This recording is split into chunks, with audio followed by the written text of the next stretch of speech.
hay pensadores que marcan su época. Y luego está Friedrich Nietzsche. Él se veía a sí mismo como un hombre póstumo, alguien que escribía no para sus contemporáneos, sino para el futuro, para nosotros.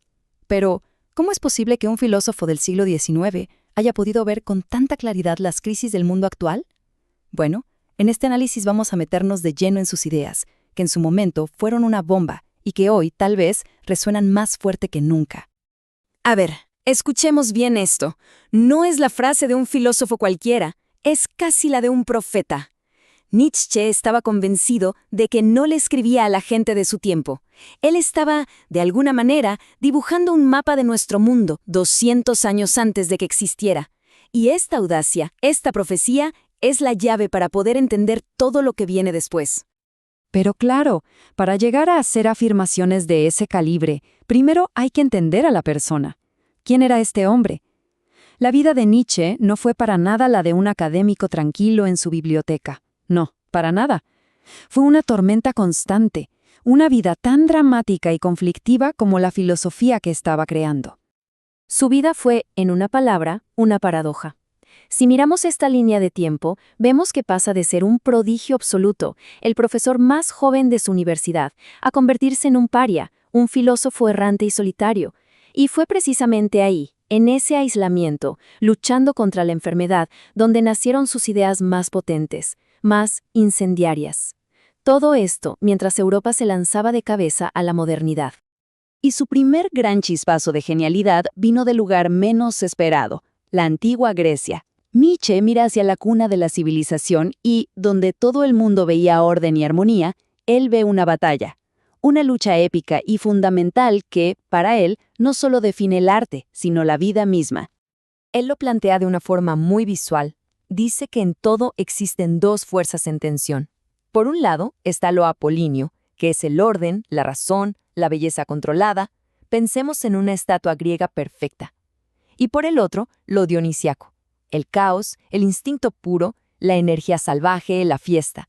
Para Nietzsche, la grandeza de los griegos fue saber equilibrar estas dos fuerzas. Pero ¿cuál fue su diagnóstico para Occidente? Que nos obsesionamos tanto con Apolo, con la razón, que terminamos matando a Dioniso. Y eso para él era un desequilibrio peligrosísimo.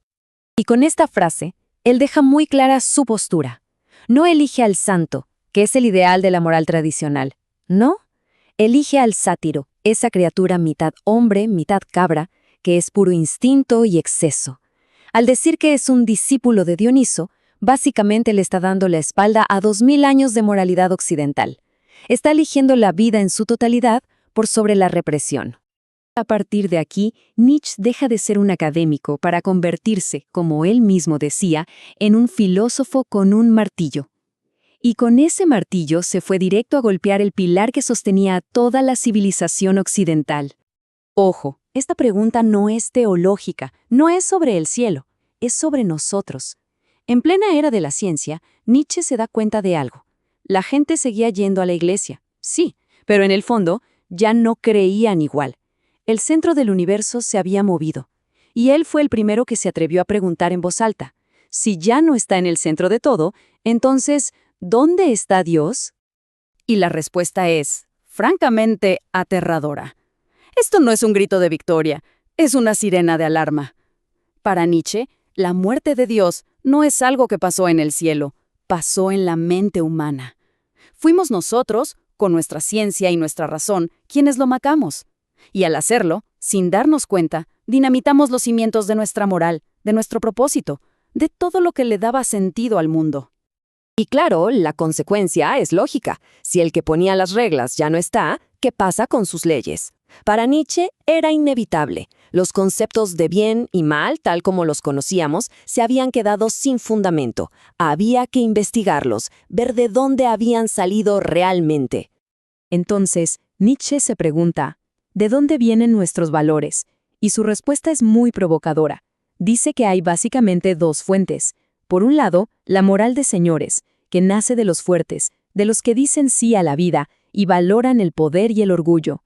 Pero por otro lado, está la moral de esclavos, que nace del resentimiento de los débiles y que para sobrevivir le da la vuelta a todo y dice que la piedad y la humildad son lo bueno. Y según él, esta última, la de los esclavos, fue la que ganó gracias al cristianismo. Lo importante aquí es que él no dice que una sea mejor, sino que nos obliga a cuestionar por qué asumimos que ser humilde es bueno. A todo este vacío que queda tras la muerte de Dios, Nietzsche le pone un nombre: niquilismo, la crisis total del sentido. Pero ojo, él no era un profeta del Apocalipsis. Después de mostrarnos el abismo, se dedicó a buscar una salida, un nuevo camino para la humanidad.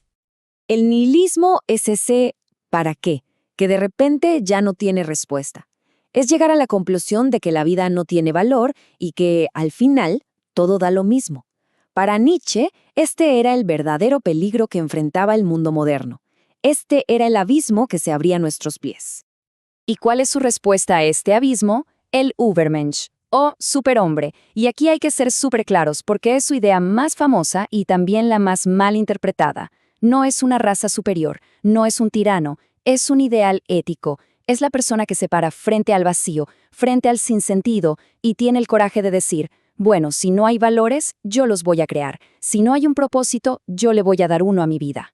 Y el motor para crear esos nuevos valores es lo que él llamó la voluntad de poder. Y de nuevo, olvidémonos de la idea de dominar a otros. Pensemos más bien en la fuerza de un artista. Es ese impulso de crecer, de superarse, de darle forma al caos.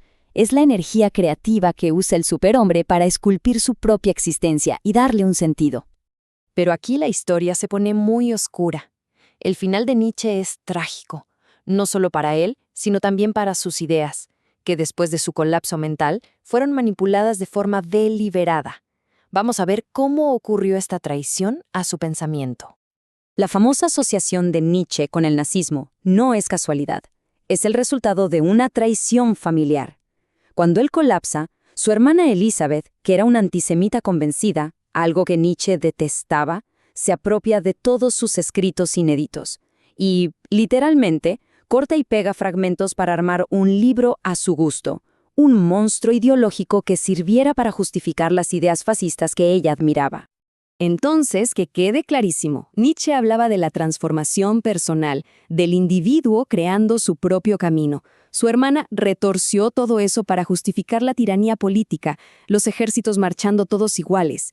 La manipulación no fue un error, fue darle la vuelta por completo a su filosofía. Convirtió una herramienta para ser libres en un manual para oprimir.